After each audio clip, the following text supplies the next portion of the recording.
business is now into its 10th year. We have a team of 25 in total. We make meringues. We started the business from home. It's myself and my wife. And we now export meringues all around the world, into America, Australia. But the business was going from strength to strength. We moved factory last year. We're growing at 50% year on year. A lot of investment went in, and we're at a point for significant growth, again, with some conversations with some of the major supermarkets, and seeing very much a strong growth trajectory. And looking forward to the kind of fruits of several years of investment and labour. So I'm guessing because you were very prominent in delis and the smaller bespoke and the high-end retailers, they're the ones who really got hit hardest by lockdown. So the supermarkets are still going, but it's those small shops, the craft shops, the farm shops, they're all gone at the moment, aren't they? Yeah, so very early on we could see the change in, we saw people scrabbling around, running to the supermarkets for the staples, the toilet roll. Yeah, we recognise that our target market is kind of we know who they are. They're generally female. They're 50 to 75. They're shopping in that specialty market, the farm shops, delis, garden centres, probably non-essential environments. And as a result, we found that these places were going to be hit quite hard. People are going to be shopping less. I think the big shops come back in, and people are doing one big shop rather than going from shop to shop. And recognise that we at the time probably didn't have a purpose, and we needed to identify what that purpose was. Okay, so you realise you're in trouble, or trouble is coming, and the normal way you're selling them, the normal way you're reaching customers, they're just not behaving in that way. So how do you go about trying to?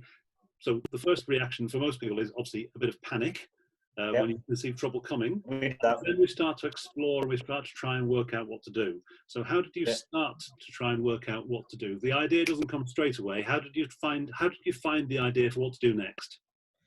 We started to look at I could take a fairly academic / business approach. So we were looking at different reports and how businesses were responding and what our response could be. And there was I think it was a McKinsey report that was released, and point number 7 was purpose. And we started to try to understand what our purpose would be when the crisis hits, recognizing that meringue is maybe a non-essential product for many people. Thankfully, we have a few that still consider it essential. Yes. And so we first and foremost went to our customer base and said, kind of, how worried are you? What is it that you want from us? What can we do? And start to talk very directly and openly about what the possible solutions were that we could provide. We also took a very open-minded approach to what we could do. We have a 13,500 square foot factory, a team of, I think, around 25. There's now 35, but at the time there were 25. And to look at the different skill sets. And then we looked at our supply chain and who we could work with, and try to find some opportunities within that to develop products, to design products, and to design a new brand, a new product, which is what we did. Within 24 hours of making a decision. It was an idea that came about on a Monday. By Tuesday, we'd signed it off. By Wednesday, we'd started the process of design work with our agency. And by, I think it was Wednesday, come Thursday, we'd had the artwork and plan gone to print, and everything was moving forward very quickly. So what was the inspiration behind the idea of that pivot from selling meringues to selling kit, to selling home bake? I guess we've got 3 kids, and so we were starting to see the inevitable situation that we were going to be at home with 3 children. But what we were looking at is, what do people want? People aren't going to want to go to the shops. They still want fresh bread. We expect fresh bread. We expect fresh products. It's something to do. You feel a sense of accomplishment by producing your own food.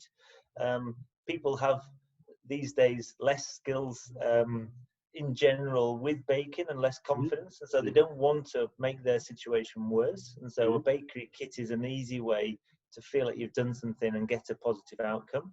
Yes. There's a sense of excitement with making your own stuff, and certainly sharing that experience with your children, with your family, and it kills an hour of the day, and you get something tasty at the end of it, which can only be a good thing when you've got kids. Absolutely right. So tell me how. So you developed the product very, very quickly, and you've gone to market very, very quickly. How's it doing in terms of sales? How's it selling? The uptake has been absolutely formidable.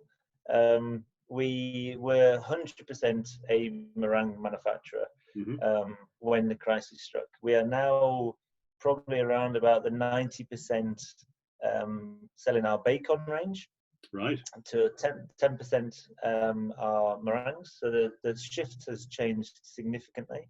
Wow. We're trading probably 100% up week on week as to where we would be normally. It also seems to me that there's been a phase where you've taken a very close look at yourselves and your kind of business strengths, and a very close conversation with your key customers, your core customers. And so you've sort of, it seems to me that where this has come from is a bit of time to stop and reflect has been really important. Even if it's not even if it feels like it was done very quickly, that kind of looking at what would our purpose be in this new world? What do our customers want in this new world? And how are we well placed to help them? I totally agree with that. I guess it does go back to that purpose, and I think it's an interesting point that comes up, and we ask the question a lot. I think it goes back to the Simon Sinek TED Talk about what's your why, and this was very much part of this conversation: is how do we leverage what we've got, people, customers, employees, and products, and we perform a task which will deliver something which people need at the time. And I think we've done a really good job of that, and certainly the opportunities being fully taken advantage of, which has been great. And hopefully what we've done is done it in a way whereby it's been as cost effective as possible. So instead of it being opportunistic, it was opportunity for the business, but certainly we haven't tried to capitalize on it. And I think hopefully that will stand us in good stead, because we've taken a positive approach in the right way, I believe.